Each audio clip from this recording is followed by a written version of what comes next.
이제 날씨가 아침 저녁으로 많이 서늘해졌습니다. 어제는 그런 생각이 들더라고요. 이제는 봄과 옷이 필요가 없겠구나.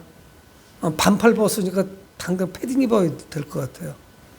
내일부터는 아침 온도가 영상 5도까지 떨어진다고 합니다. 특히 연세 드신 노인분들은 건강에 유의하시기 바랍니다. 예수님께서 부활하신 후에 예수님은 나사렛 출신이고 예수님 12제자들도 다 뭐 지금 표현으로 한다면 아마 시골 사람들, 촌뜨기들입니다. 많이 배운 사람들도 아니고 우리가 잘 알고 있는 것 같이 예수님의 제자들은 거의 직업 자체가 그 당시도 그렇게 뭐 내세울 만한 직업들은 아닙니다. 어부 출신들이 좀 많이 있었고, 그럼에도 불구하고 예수 운동이 폭발적으로 일어나죠. 그러니까 그 당시 종교 지도자들은 핍박하고 박해하고 억누르고 밟아버리면은 이 예수 운동이 멈출 줄 알았는데 예상합니다. 상상할 수 없을 정도로 폭발적으로 퍼져나갑니다. 예수님께서 말씀하신 대로 땅끝까지 이르러 증대를 하시는 그 말씀이 서서히 이루어지고 있습니다. 여러분, 그렇지만 이 사도들이 복음을 전하는 이 과정은 순탄하게 진행되지 않아요. 그래서 저희들은 이제 사도행전에서 1장부터 이 사도행전 28장까지 요즘 말씀을 쭉 보면서 초대교회에 어떻게 복음이 전파되어 나갔는지, 그리고 그 복음이 2000년 동안 지구를 한 바퀴 돌아서 나에게까지 전달이 되었는지, 참으로 하나님께서 하신 일이 놀라울 정도입니다. 이 사도들은 예수님께서 말씀하신 대로 흩어지지 말고 기도하라 말씀했거든요. 아버지께서 약속하신 것이 이루어질 때까지 기도하라. 그게 뭔지 몰랐어요. 그리고 그들이 모여서 120명의 제자들이 기도했을 때 성령이 임하거든요. 그래서 바람 같은 성령, 불과 같은 성령이 임하죠. 그리고 각종 방언으로 말하면서 거기가 뒤집어집니다. 그러면서 특별히 베드로가 담대해지죠. 그래서 설교합니다. 그리고 많은 사람들이 믿기 시작하죠. 그러면서 오늘 이제 이 4장 말씀은 이제 3장부터 이어지는데, 베드로와 요한이 성전에 기도하러 들어가다가 성전 미문, 아마 아름다운 문이에요. 아마 성전에 여러 문이 있는데 그 중에서 가장 아름다운 문이었던 거, 그 앞에서 구걸하는 사람을 만납니다. 그래서 성경은 그가 태어날 때부터 걸어보지 못했다 말씀하거든요. 근데 그에게 하나님의 놀라신 역사가 나타나자 그가 성전으로 뛰어들어가면서 하나님을 찬양하죠. 걷고 뛰면서 하나님을 찬송해요. 그러니까 자신이 태어나서 처음으로 일어서게 된 것이 누구로부터 온 것인지 아는 거예요. 근데 그의 나이가 40세쯤 됐다고 성경 말씀해 주거든요. 그리고 놀라운 역사가 나타납니다. 초대교회에서. 그리고 나서 이제 사도 베드로는 솔로몬 행각에서 설교를 하죠. 그러면서 이제 오늘 본문 전의 말씀인데 3장 19절에 그러므로 너희가 회개하고 돌이켜 너희 죄 없이 함을 받으라. 회개하고 돌이킬 것을 선포합니다. 세례 요한도 회개하라 천국이 가까웠느니라 선포하죠. 예수님도 회개하라 천국이 가까웠느니라 선포하는데 이 사도들도 회개하고 돌이켜서 죄 사함을 받으라. 그리고 영생에 들어가라고 선포합니다. 메시지는 늘 같아요. 근데 이 메시지가 강력한 역사가 있습니다. 여러분, 그런데 이렇게 메시지를 전하니까 종교 지도자들로부터 좋은 반응이 있는 것이 아니라 반발이 있습니다. 그래서 당장 어려움을 겪게 돼요.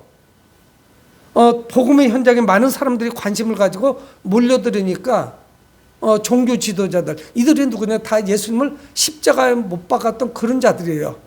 긴장합니다. 그래서 오늘 4장 1절에 사도들이 백성에게 말할 때에, 백성들에게 말할 때 그냥 말한 것이 아니죠. 복음을 전한 것이죠. 열심히 복음을 전합니다. 그랬더니 어떤 일이 벌어지냐면 1절 하반절과 같이 제사장들과 성전 맡은 자와 사두개인들이 이르러 이들이 쫓아온 거예요. 여러분, 이 종교 지도자들은 전통에 대한 우월감이 있습니다. 선민 사상이 팽배해요. 우리는 선택됐다는 것이 강력합니다. 근데 어때요? 이들의 종교가 화석화됐어요. 돌덩어리 같습니다. 굳어 있어요. 그래서 살아있는 신앙을 갖고 있지 못합니다. 죽어 있어요. 그리고 그저 앉아가지고 전통만 자랑합니다. 그리고 정죄하죠. 이것은 잘했고 이것은 잘못됐고 판단하고 비판하는 것만 하고 있죠. 이들이 왜 찾아왔느냐면 2절에 말씀합니다. 예수 안에 죽은 자의 부활이 있다고 백성을 가르치고 전함을 싫어하여. 여러분, 예수 안에 부활이 있다는 것을, 예수 안에 생명이 있다는 것을 전하지 못하면 복음은 전할 거 하나도 없어요. 뭘 전하겠어요? 복음의 핵심은 뭡니까? 예수께서 부활하셨네 하는 거 아니겠어요? 그분을 믿는 자들마다 부활을 경험할 것이다. 영생이 들어갈 것이다. 이게 복음의 핵심인데 이거를 빼면 뭐를 전하겠어요? 그러니까 이 제자들도 가는 곳곳마다 능력받아가지고 전하는 것이 뭐냐? 복음의 핵심인 예수 부활하셨다는 것을 전합니다. 회개라 천국이 가까웠느니라. 예수를 믿어서 영생에 들어가라고 선포하죠. 근데 이 종교 지도자들은 구약 성경의 전문가들임에도 불구하고 부활을 전하는 걸 싫어했다. 성경 말씀하고 있어요. 그리고 백성을 가르치고 전함을 싫어했다 말씀합니다. 누가복음 20장 27절에 부활이 없다고 주장하는 사두개인 중 어떤 이들이 와서 예수님을 찾아온 자들 중에 사두개인들은 부활이 없다고 주장을 했어요. 그 여러 지파가 있고 그런 파벌들이 있는데 특히 이 사두개인들은 바리새인들은 그렇지 않아요. 사두개인들은 부활을 부정합니다. 거부해요. 그러니까 이게 눈에 가신 거예요. 예수님을 전하는 것 자체, 복음 자체가 전하기가 쉽지 않아요. 초대교부터 이거 부딪히는 거예요. 여러분, 우리가 나가서 복음을 전하지만 부활을 누가 받아들이겠어요, 쉽게. 이거를 받아들이는 것은 여간 어려운 일이 아니죠. 그러니까 이게 부활을 전하는 사도들과 부활을 거부하는 사두개인들은 충돌할 수밖에 없습니다. 그거 전하지 말라고 찾아온 거예요. 그럼 뭐를 전할 수 있겠어요? 결국 이 사도들은 체포됩니다. 부활을 전하다가. 그래서 3절에 그들을 잡음에 체포됐어요. 날이 저물었으므로 이튿날까지 가두었으나 이 묘사해 주는 게 예수님의 그 마지막 날 겟세마네 동산에서 기도하고 예수님이 체포되고 늦은 밤이 되죠. 상당히 좀 분위기가 흡사해요. 그러면서 이 분위기도 상당히 음산하기 짝이 없습니다. 왜 그런 줄 아세요? 예수님도 밤에 기도하다 붙잡히셨죠. 겟세마네 동산에서. 그리고 체포됐어요.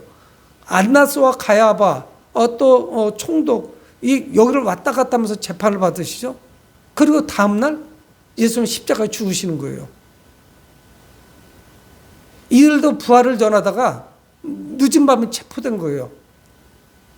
그래서 성경 말씀 뭐라 말씀하냐면 3절 하반절에 이튿날까지 가두었으니, 여러분 예수님이 십자가에 못 박힌 것 같이 이 제자들도 충분히 십자가에 못 박힐 수 있습니다. 여러분 예수님이 십자가에 못 박혀 죽으시고 이게 불과 성경은 몇 날 며칠 지났다고 정확하게 말씀하시지 않지만 불과 몇 달 안 지났어요. 예루살렘의 공기가 이루 말할 수 없이 살벌합니다. 복음을 대놓고 전하기 어려워요. 근데 제대로 걸린 거죠. 솔로몬 행각에서 성령 충만해서 복음을 전한 거예요.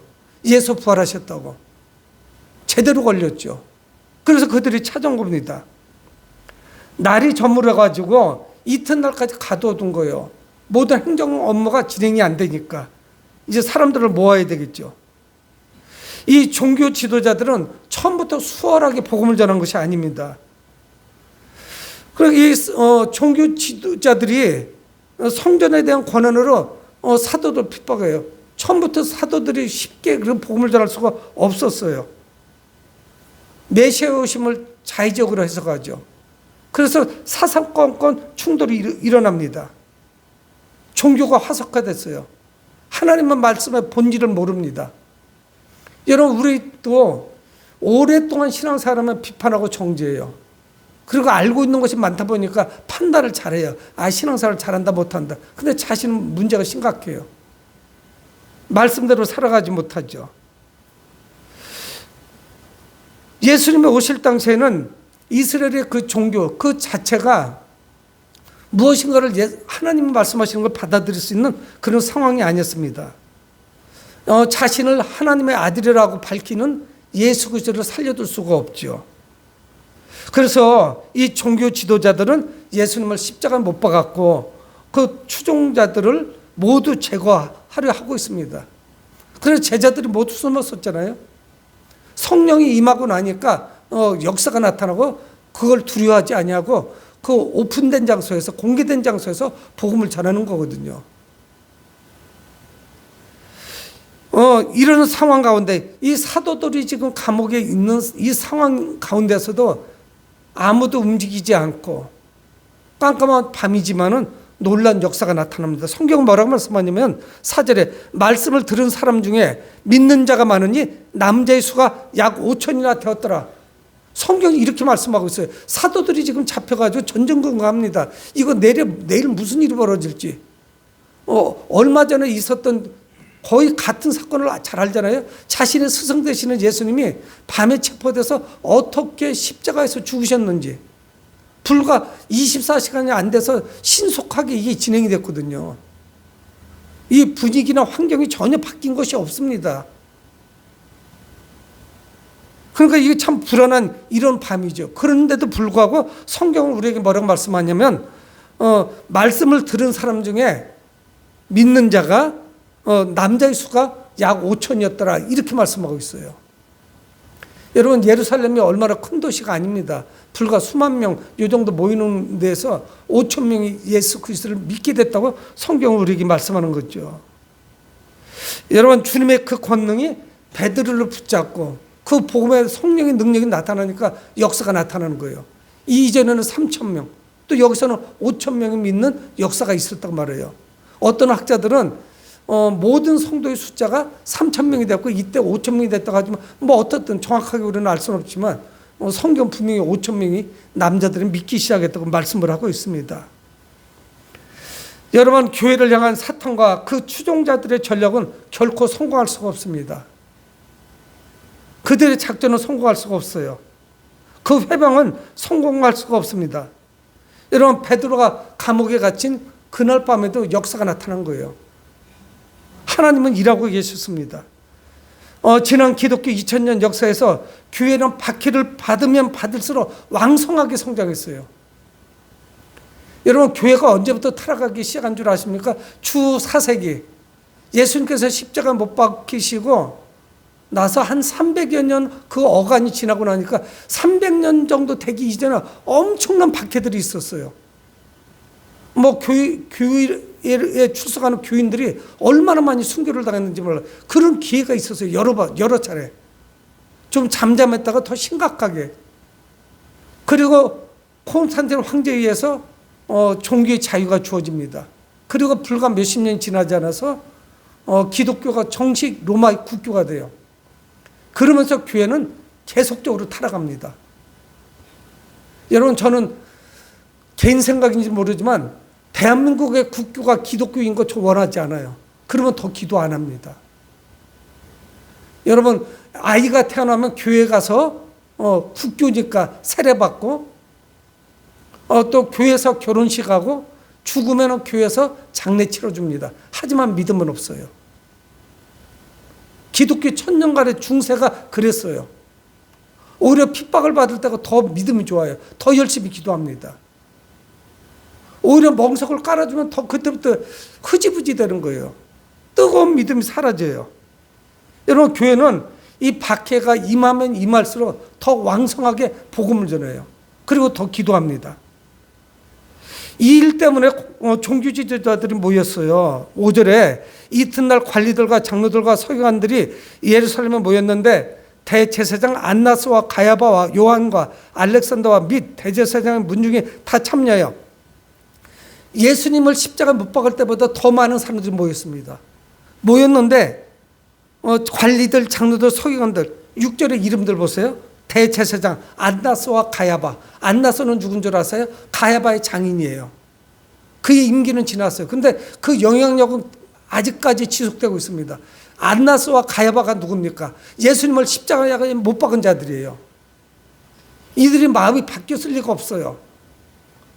예수님을 십자가 못 박을 때 안나스와 가야바 그리고 빌라도 총독이 핵심적인 인물들이에요. 여러분 그러니까 이 결과가 어떻게 나올지 뻔하잖아요. 한 번 해봤는데 예수라는 자를 십자가 못 박았는데 베드로와 요한 그 사도들은 뭐가 어려웠겠어요. 그들의 생각이 전혀 바뀐 것이 없습니다. 그러면서 그들이 묻죠. 사도들을 가운데 세우고 묻되 7절에 이렇게 말씀하잖아요. 그러니까 예루살렘에서 가장 영향력 있는 자들 그리고 이들은 중심이 다 뭐냐면 사내들이라고 해서 우리로 말하면 참 대단한 권력을 가지고 있어요. 이 사내들이 외적으로 보면 한 70명쯤 되는 지도자들을 모여서 우리로 말하면 국회 같은 권한도 있지만 그뿐만이 아니에요. 국회 권한뿐만이 아니라 사법권과 모든 걸 다 가지고 있어요. 그러니까 이스라엘에서 벌어지는 모든 일을 좌지우지하는 사람들은 이 사내들은 멤버들이에요. 근데 거의 다 종교 지도자들입니다. 바리새인이나 사두개인들이에요. 그러니까 이 지금 제대로 걸린 겁니다. 예수님이 밤에 체포됐듯이 제자들도 밤에 체포됐고 이제 재판을 받게 되면은 뭐 충분히 십자가 못 박을 수 있는 이런 상황 분위기예요. 그래서 예수님을 신문할 때와 같이 그렇게 신문합니다. 예수님도 어떻게 했어요? 7절 말씀하잖아요. 사도들을 세우고 근데 어떻게 세워? 가운데 세우고 신문하는 거예요. 이들이 그런 권한이 있어요. 사도들을 가운데 세우고 묻되 너희가 무슨 권세와 누구의 이름으로 이 일을 행하느냐. 아니 그리고 괜한 거 가지고 트집 잡는 거예요. 지금 두 가지 가지고 트집 잡는 거예요. 아니 자기들은 못하는데 민문 앞에서 늘 봤거든요. 성전에 기도하러 들어가다가 이 종교가 화석화되고 돌덩어리 같이 굳어지니까 성전 앞에 지난 40년 동안에 구걸해서 먹고 사는 사람이 성경 구걸했다고 말씀하거든요. 하체를 못 쓰니까 옛날은 뭐라고 해서 그런 말 지금은 안 써요. 그것이 사람을 홀대하는 것이고 그 좋은 말이야. 옛날 성경에는 안진병이라고 써 있단 말이에요. 못 일어나는 거예요. 지금은 그런 말을 안 쓰잖아요. 장애가 있다. 하체를 못 쓴다던가 서지 못한다던가 걷지를 못해요. 늘 보면서도 그를 향해서 사랑을 한번 베풀어 준 적도 없는 자들이 그를 일으켜 세우고 또 많은 군중들 앞에서 솔로몬 행각에서 복음을 전하니까 예수의 부활을 전하고 생명을 전하니까 이걸 가지고 호투리 잡는 거예요. 이런 데는 아주 명수들이죠. 그래서 그거 가지고 신문합니다. 똑같아요. 예수님 재판받을 때하고 가운데 세우고 계속적인 질문 공사 취하는 거죠. 왜 그랬느냐? 누구 유언서를 했느냐? 너는 보니까 이건 너는 완전히 사입이다. 이거 아니겠어? 우리가 오리지널이고 우리가 전통적인 이거를 신앙을 가지고 내려오는 것인데 너는 뭐야? 너희들은 저기 갈릴리 바다에서 고기 잡던 친구들 아니야? 허드렛이라고 너희들은 무식하잖아. 글도 잘 못 읽잖아. 이거예요. 저 촌뜨기들 이런 자들이 복음을 전하고 그리고 기도하고 명령하니까 역사가 막 나타나는 거예요. 근데 자기들은 못해요. 위기감을 느끼는 거죠. 예수님을 제거했는데 예수님을 십자가 못 박으면 모든 게 끝날 줄 알았는데 그 이후에 제자들이 나타나기 시작하는데 이들도 똑같은 기적을 행하는 거예요. 그리고 예수가 전했던 그 예수운동을 예수님이 전하셨던 그 복음을 똑같이 전하고 있는 거예요.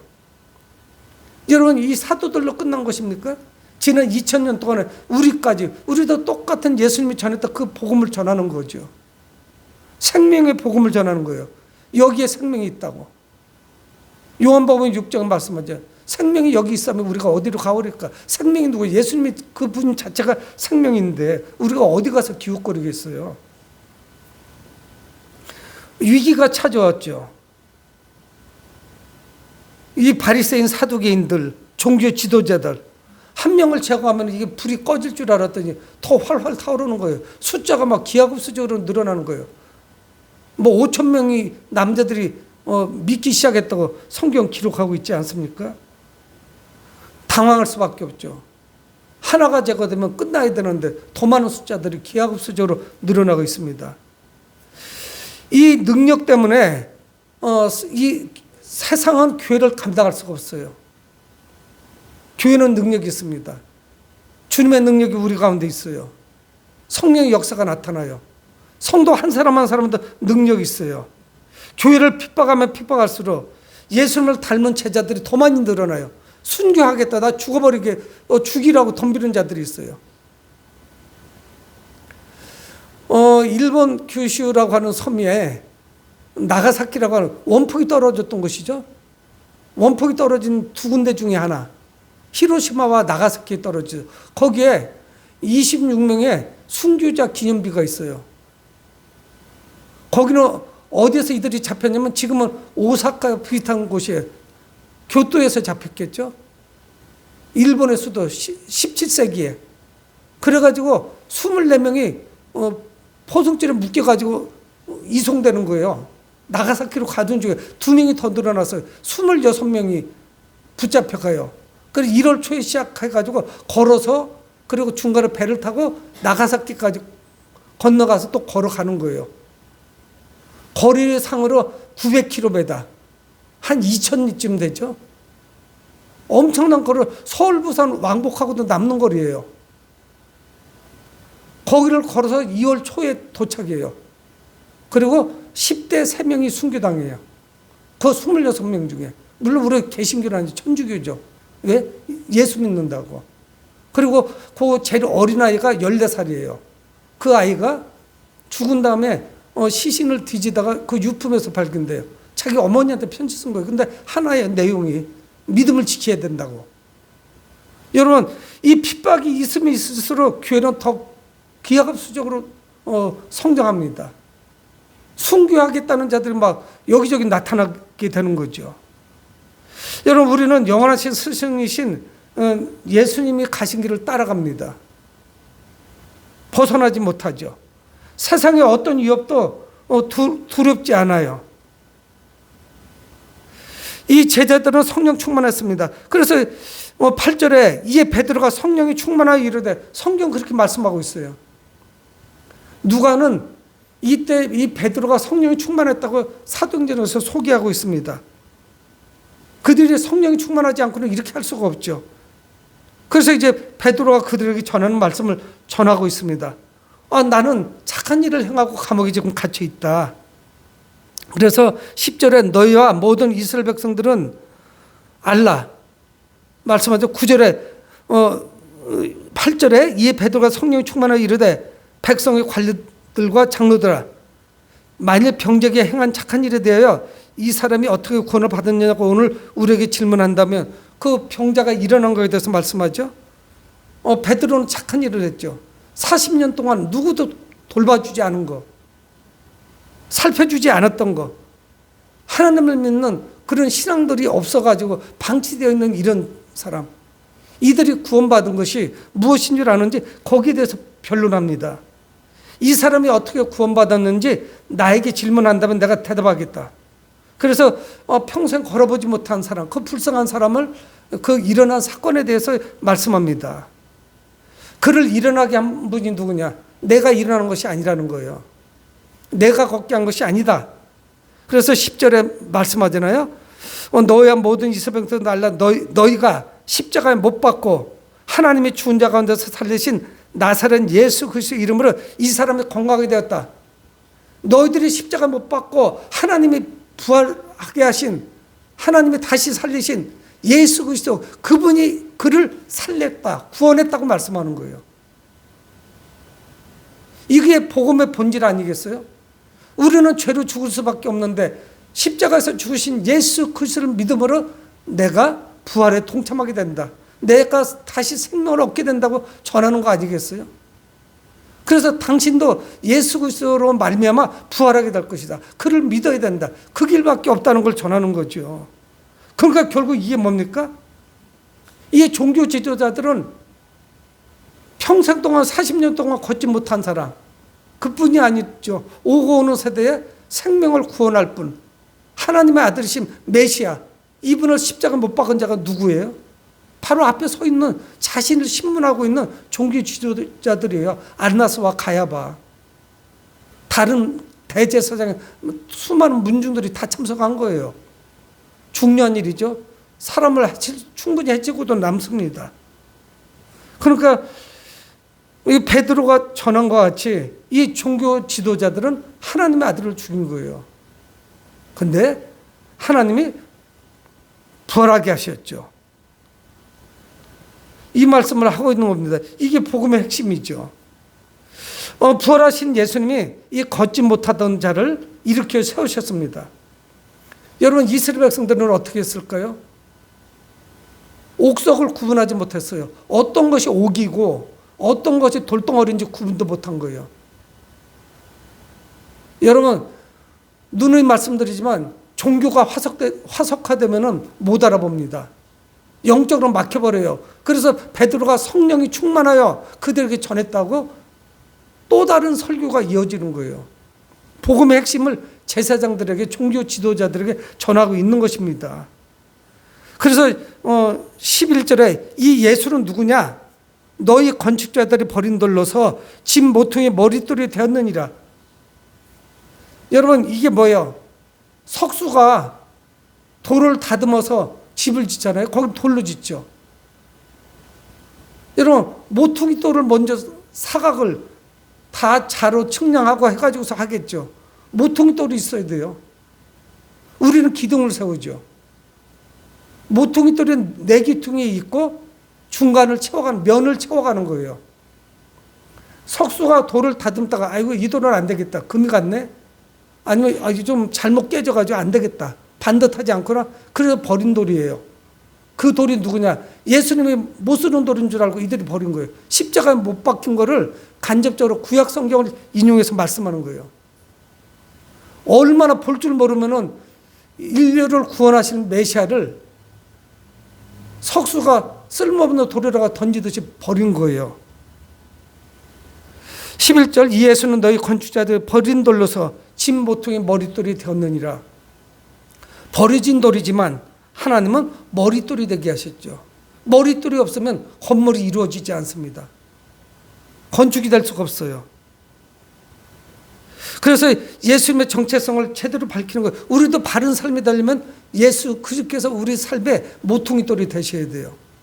온갖 가루를 갖다 껴놔봤자 썩던가 쓰러지던가 비틀어졌던가 그래요. 내 인생, 내 삶을 모퉁이 돌 되시는 예수 그리스도가 지탱해 주셔야 돼요. 우리는 얼마나 신통치 않은지 몰라요. 그래서 아마 사도행전 이 모든 1장부터 해서 가장 중요한 말씀이라고 할 수 있는 말씀이 12절에 나옵니다. 이런 성경 구절을 암송을 하셔야 돼요. 다른 이로서는 구원받을 수 없나니 말씀합니다. 천하 사람 중에, 모든 사람 중에 구원받을 만한 다른 이름을 우리에게 주신 일이 없음이니라. 성경 뭐라고 말씀하면 다른 이름으로서는 구원받을 수 없다는 거예요. 사이비 이단의 교조를 통해서 구원받을 수 없어요. 저는 분명하게 말씀드릴 수 있어요. 통일교 한학자 43년생인 거 저도 최근에 알았어요. 그 할머니가 자기가 동정녀래요. 무슨 동정녀야. 아들 딸을 10명도 넘게 낳았는데 10남매 넘게 낳았어요. 어떻게 동정녀야. 거룩한 어머니야. 그런 여자가, 할머니가 라스베가스하고 LA 근교에서 다 기자들이 다 가서 기록을 뽑아왔어요. 얼마인 줄 아세요? 600억 원 카지노 도박에서 잃었어요. 신자들의 헌금을. 여러분, 한학자의 이름으로 구원받을 수가 있나요? 성경은 다른 이로서는 구원받을 수 없나니 천하 사람 중에, 인간 사람 중에 구원받을 만한 다른 이름을 우리에게 주실 일이 없음이니라. 한학자를 준 일이 없음이니라. 문선명을 구원자로 준 일이 없다 말씀해요. 이만이 마찬가지예요. 성경 뭐라고 말해서 다른 이로서는 구원받을 수 없나니에요. 그러니까 누구 한 분 외에 예수 외에 천하 사람 중에 구원받을 만한 다른 이름이 없다 말씀해요. 헷갈릴 거 하나도 없어요. 뭘 그걸 가지고 갈등해요? 어떻게 제대로 된 신앙과 제정신을 가지면 한학자를 따라가고 문선명한테 재산 갖다가 다 갖다 바쳐요. 거기는 13조를 드려야 된대요. 11조가 아니라 13조. 집안 거덜나는 거예요. 여러분, 아베 총리가, 일본 총리가 왜 암살당했는 줄 알아요? 그거를 쏜 사람도 정신없는 사람이겠지만은 총을 쏜 사람은 자기 부모님이 문선명이었다 집안에 수억 원을 갖다가 다 헌금으로 갖다 바쳤대요. 그리고 우리 집이 가난해졌는데 저 아베 총리가 계속 통일교를 두둔하고 있다고 총리를 여기만 사람을 총을 쏜 거예요. 여러분, 총 쏜 거 잘했다고 이야기하는 것이 아닙니다. 완전히 이게 뒤집어져 버린 거죠. 여러분, 성경 분명 말씀한다. 오직 예수 그리스도 안에 구원이 있어요. 근데 이들은 끔찍하게 그분을 십자가에 못 박은 거예요. 종교 지도자들은. 종교가 얼마나 타락을 했는지. 여러분, 사람들은 구원에 대해서 기독교는 왜 니들은 그러냐, 좀 왜 이렇게 편협하냐? 저도 귀 따갑게 들어요. 목사지만. 간접적으로 이렇게 돌려서 좋게 좀 얘기하자. 기독교는 너무 편협해. 속이 좁아. 야, 너희들은 왜 이렇게 배타적이냐? 예수님이나 하나님 아니면 왜 자꾸 밀어내냐? 너희들은 좀 이기적이야. 이렇게 얘기하는데 그럴 수밖에 없지. 다른 일로서는 구원을 받을 수 없는데 누구 어떻게 속여야겠어? 내가 부처님을 속여야겠어? 문선명을 속여야겠어? 이만희를 속여야겠어? 남봉꾼 정명석이를 속여야겠어? 여러분, 그렇잖아요. 누구를, 그러니까 사람들 눈에 우리가 배타적이고 편협하고 이기적인 사람으로 보일 수밖에 없어요. 다른 거는 양보하지만 예수 외에는 구원이 없다고 말할 수밖에 없어요. 예수님에게만 구원이 있다고 말할 수밖에 없죠. 여러분, 요한복음 14장 6절에 예수님 말씀합니다. 내가 길이요 진리요 생명이다 말씀했어요. 문선명이 길이요 진리요 생명이라고 말씀하신 적이 없어요. 성경에는 동방에서, 코리아에서 아주 위대한 인물이 나올 것이라고 한 번도 말해본 적 없어요. 헷갈릴 게 따로 있죠. 여러분, 구원의 유일한 길은 예수님을 믿는 것 뿐입니다. 이건 농담해서 될 일이 아니에요. 사람의 생명과 관련된 거예요. 이 외에는 다른 길은 없어요. 미안하지만 방법이 없어요. 우리 모두 세상에 복음을 전하는 전도자입니다. 그래서 우리는 이 복음을 전하는 거예요. 유일한 길이니까 전하는 거예요. 길이 많으면 니들이 알아서 가. 뭐 이 길로 가든 저 길로 가든 다 가면 목적지에 똑같으니까.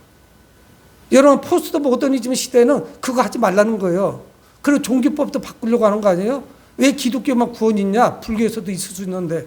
그러니까 예수 믿어야 구원받아야 하면서 노왕전도 하지 말라는 거 아닙니까? 이제 그런 법이 통과가 되면 우리는 덜커덕 전도자 한다는 거 못 주는 거예요. 큰일 났죠. 그들을 어떻게 할 거예요? 다 지옥으로 끌고 가는 거 아니겠습니까? 여러분, 복음의 핵심은 무엇입니까? 예수 외에 구원받을 만한 다른 이름을 주신 일이 없더라 말씀하고 있는 거예요. 사랑하는 사랑목교회 성도 여러분, 세상의 박해를 뚫고 복음을 전하는 충성된 전도자가 되길 주의 이름으로 축복합니다. 고마우신 아버지 하나님, 주의 은혜를 감사합니다.